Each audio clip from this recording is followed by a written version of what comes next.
আসসালামু আলাইকুম ওয়া রাহমাতুল্লাহি ওয়া বারাকাতুহু। দেশ এবং প্রবাসে যে যেখান থেকে আমার এই ভিডিওটি দেখছেন সবাইকে জানাই আমার পক্ষ থেকে আন্তরিক শুভেচ্ছা অভিনন্দন। সুপ্রিয় দর্শক শ্রোতা, জাতীয় পার্টির চেয়ারম্যান জি.এম. কাদের বলেছেন, অন্তর্বর্তীকালীন সরকারের মধ্যে হাসিনা ফ্যাসিবাদের প্রতিচ্ছবি পাওয়া যাচ্ছে।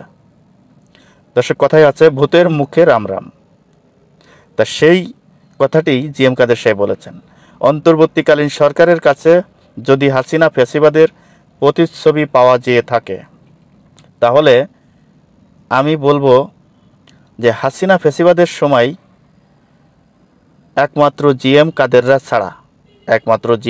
ছাড়া এবং তাদের সাথে যারা জোটগতভাবে নির্বাচন করেছে এবং তাদের সাথে যারা জোটগত অবস্থায় ছিল, এরা ছাড়া প্রত্যেকটা রাজনৈতিক দল, অরাজনৈতিক দল, সাধারণ মানুষ, এমন সাংবাদিক, সুশীল সমাজ, বুদ্ধিজীবী সবাই ফ্যাসিস্ট হাসিনার হাতে নিপীড়িত, নির্যাতিত। কেন?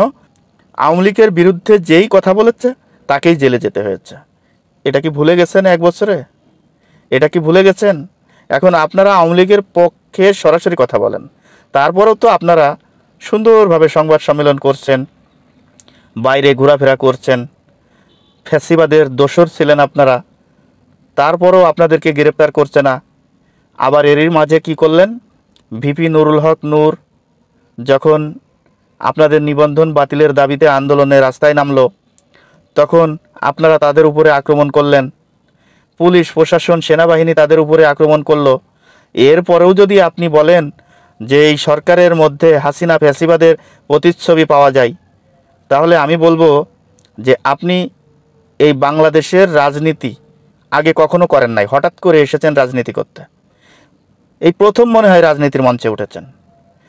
রাজনীতি আপনারা এতদিন পর্যন্ত আরাম আয়েশ করে করেছেন, এখনও আরাম আয়েশ করে করছেন। তা না হলে যদি হাসিনার ফ্যাসিবাদের প্রতিচ্ছবি যদি এই সরকারের কাছে পাওয়া যেত, তাহলে আপনি আজকে জেলখানায় থাকতেন, আপনি আজকে বাইরে থাকার কথা না। দর্শক, ভিডিওটি আর বড় করতে চাচ্ছি না। দর্শক, আমার কথা যদি ভালো লেগে থাকে তাহলে আপনাদের কাছে অনুরোধ থাকবে যে এই ভিডিওটি একটু বেশি বেশি করে শেয়ার করবেন, লাইক করবেন এবং আপনাদের মতামত কমেন্ট বক্সে আপনারা জানিয়ে যাবেন। দর্শক, আজ এই পর্যন্তই। ভালো থাকবেন, সুস্থ থাকবেন।